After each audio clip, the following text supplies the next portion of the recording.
Hello guys, you are welcome in Manisha Kathiria's classes. As you are with Manisha Kathiria, I am Manisha Kathiria and you are in classes of Manisha Kathiria. So you are welcome here. And this is class 9th and chapter 13 surface area and volume, exercise 13.4. Today we are going to do some question number first of exercise 13.4.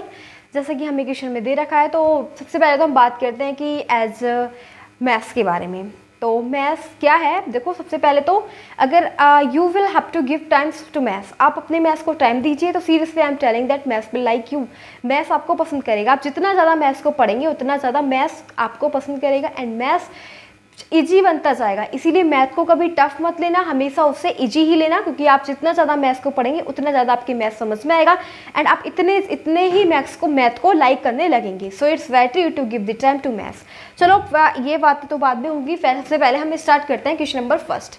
तो question number first में हमें दे रखा find the surface area of A sphere of radius. देखो हमें क्या दे रखा है, हमें किसी भी स्फीयर का क्या फाइंड करना है, सरफेस एरिया, जिसकी रेडियस हमें ये दे रखी है। ठीक है, तो हम देखो सबसे पहले तो हम ये जानेंगे कि एरिया ऑफ सरफेस, देखो surface area of volume sphere क्या होता है। तो मैं लिख देती हूँ सरफेस एरिया ऑफ स्फीयर। इसके अंदर देखो सबसे पहले तो जानना जरूरी है कि सरफेस एरिया क्या होता है। ठीक है, देखो इसके अंदर कुछ नहीं है, केवल सरफेस एरिया ऑफ स्फीयर कितना होता है, 4πr²। बस इतना याद रखना है कि स्फीयर का जो सरफेस एरिया होता है वो 4πr² होता है, बस। ठीक है, अब देखो हमें रेडियस दे रखी है, मैं फर्स्ट वाला कर रही हूँ। रेडियस हमें दे रखी है r = 10.5, रेडियस को हम लिखते हैं r से। ठीक है, r = 10.5 दे रखा है। अब देखो सरफेस एरिया ऑफ स्फीयर क्या होता है, यहाँ पे लिख दो सरफेस एरिया कितना होता है 4πr²। तो यहाँ पे लिखेंगे 4 इंटू, और पाई की वैल्यू होती है 22/7। ठीक है, मैं यहाँ पे लिख देती हूँ, पाई की वैल्यू जो होती है वो 22/7 होती है और एक होती है 3.14। ये दोनों वैल्यू ही पाई की वैल्यू होती है। ठीक है, मैंने ये दोनों वैल्यू लगा दी यहाँ पे। अब आर की जगह r² दे रखा है ना, तो 10.5 इंटू 10.5। और जो सरफेस एरिया का जो यूनिट होती है, एरिया की यूनिट क्या होती है, वो होती है स्क्वायर यूनिट। ठीक है, तो देखो अब हमें सेंटीमीटर दे रखा है तो हमने क्या लगा दिया, सेंटीमीटर स्क्वायर। मीटर दे रखा होता मीटर स्क्वायर लगा देते, सिंपल। हमें तो सेंटीमीटर दे रखा है इसलिए सेंटीमीटर स्क्वायर लगा दिए। ठीक है, अब ये सेंटीमीटर स्क्वायर आया कहाँ से, देखो रेडियस सेंटीमीटर थी, इसकी ये सेंटीमीटर, दोनों को करोगे तो सेंटीमीटर स्क्वायर हो जाएगा। ठीक है, अब जो भी चीज़ कैंसिल आउट हो रही है हम उसे कट कर देंगे, ये 7 से इसे कैंसिल आउट कर देंगे। ठीक है, 7 × 7 कितना बचा 3, 7 × 5 = 35। तो अब ये आ गया हमारे पास 4 × 22 इंटू 1.5 इंटू 10.5 और यहाँ पे लिख दो सेंटीमीटर स्क्वायर। ठीक है, इन सभी की हम मल्टीप्लाई कर देंगे तो इसका आंसर आ जाएगा। ठीक है,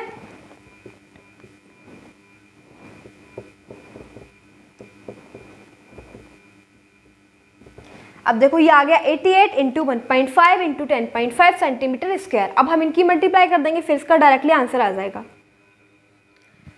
तो इन सभी की मल्टीप्लाई करने के बाद जो आंसर आ जाएगा वो हो जाएगा 1386 सेंटीमीटर स्क्वायर। ठीक है, ये आ जाएगा 1386 सेंटीमीटर स्क्वायर, आंसर आ गया।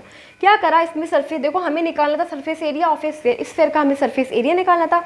तो स्फीयर का जो सरफेस एरिया होता है वो ये होता है 4πr²। तो 4 पाई की वैल्यू 22/7, रेडियस आपको पता है हमें क्वेश्चन में ही दे रखी थी 10.5 इंटू 10.5, सबकी मल्टीप्लाई कर देंगे, इसका आंसर आ जाएगा 1386 सेंटीमीटर स्क्वायर। तो ये हमारा हो जाएगा क्वेश्चन नंबर फर्स्ट। अब हम इसे करेंगे। ठीक है,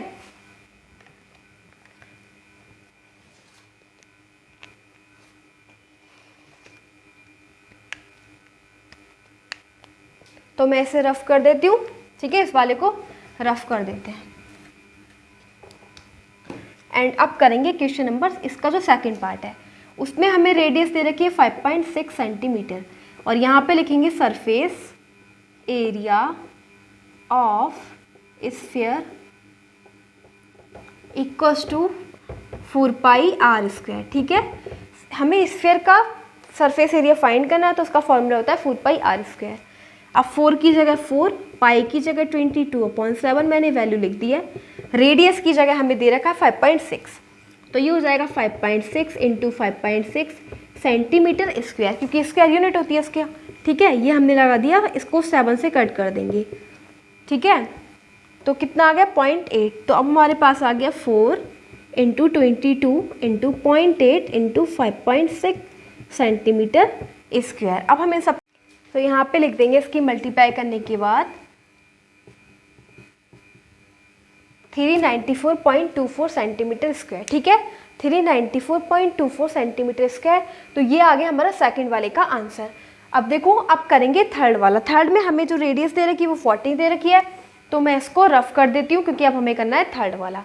ठीक है, थर्ड वाले में भी सेम है, बस केवल इसकी रेडियस चेंज हो जाएगी, r = 14 हो जाएगा। ठीक है, तो मैं इसको कर देती हूँ रफ।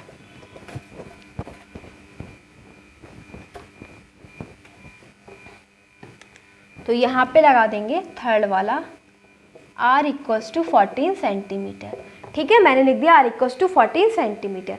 एंड अब हमें क्या करना है, फिर से इसका surface area of sphere = 4 pi r square. 4 पाई की वैल्यू 22/7, रेडियस है 14 इंटू 14 और इसकी यूनिट हो जाएगी सेंटीमीटर स्क्वायर। ठीक है, 7 2 जा 14, 22 4 जा 88 और ये हो जाएगा 28। ठीक है, इसकी मल्टीप्लाई कर दी, आ गया 2464 सेंटीमीटर स्क्वायर। ठीक है, क्या आ गया 2464 सेंटीमीटर स्क्वायर। तो that is the answer of question number part third. तो इस प्रकार से हमारे क्वेश्चन नंबर फर्स्ट के थ्री पार्ट कंप्लीट हो जाते हैं and first question is completed by us.